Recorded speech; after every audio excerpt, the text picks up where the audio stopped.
Hey guys, so in this video we're going to be labeling our keys and matching it up with our pitches on the staff, but instead of just labeling our keys with letters, we're also going to be labeling our keys with numbers, which is pretty cool. You may already know how to do this, but maybe don't know a really easy way to match it up with the pitches on the staff. So we're going to do the grand staff, the treble clef, and the bass clef. And I'm just going to go ahead and grab some colored pencils because I'm going to color code this. And I just have all of my colored pencils ready to go. Twistables are the best. That's all I'm going to say. So I'm going to use, I don't know, I'm feeling purple today. And I'm just going to shade in all of my C's, all up and down the piano.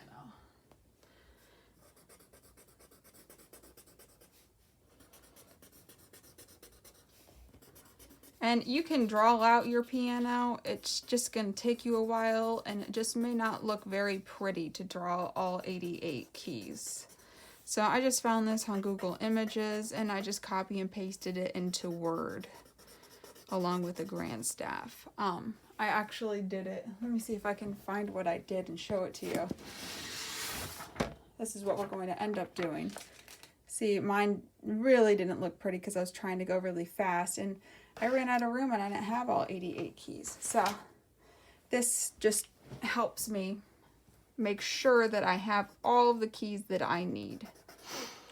So I have all of my C's, and even this guy all the way at the very end. I don't want to forget him. So now that I have shaded in all of my C's, I am going to go ahead and label them. So I have all the way at the very bottom, this is my first C on the piano. So I'm going to call this C1, C2, C3, C4, C5, C6, C7, and C8. And we're really just going to be doing this with the C's on the staff.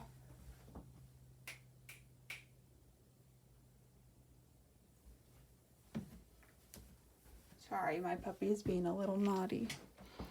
So now that we have those C's drawn in, we're going to draw out our C's on our staff. I'm going to use a red pen just so that way you guys can see it very clearly on the staff. I'm going to start with middle C right in the middle of both of my staves. And then I'm going to draw my treble C right on top, my high C, my bass C, and my low C. And these are my real dominant C's that I'm going to be using when I'm playing. Yes, you can go higher. Yes, you can go lower. But these are my 5 C's that I really use a lot. And remember, this is middle C, treble C, high C, bass C, and low C. Now, middle C is going to be right here. So middle C is really called C4 on the piano. That means treble C is going to be C5. High C is going to be C6. So that means when you get to this C on the staff, you could really get some more ledger lines going all the way up here because you can play 2 more C's on the piano. That means if C4 is middle C, then bass C is going to be C3 and low C is going to be C2, which means that you can go a whole octave lower than this low C. So that kind of puts it in perspective of where our octaves are in relation to where, you know, they are on the piano versus where they're on the staff, on the grand staff.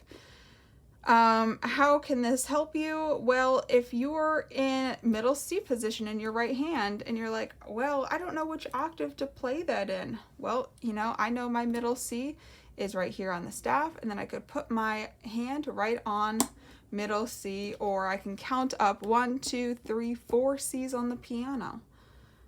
So I can just remember bass C is C3PO, and I don't know, that's just always really helped me. So what are the other keys labeled?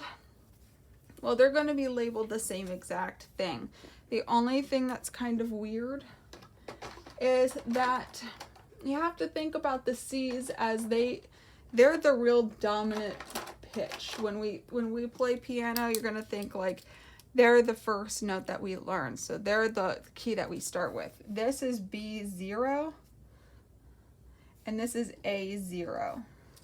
That's the only weird thing. So when we start here, this is going to be D1, D2, D3, D4, oops, D5, D6, and D7.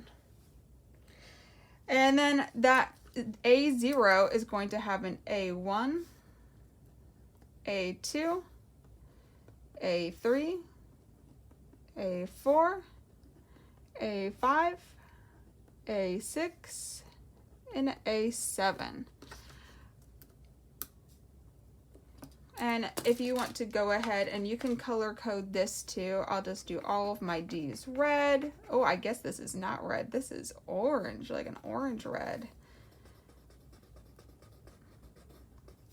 However you like to do. And you can think about matching them up this same way. But I think that if you have a really clear understanding of where your C's are on the piano, then you're going to really be able to find the correct octaves when you're finding your hand position on the piano.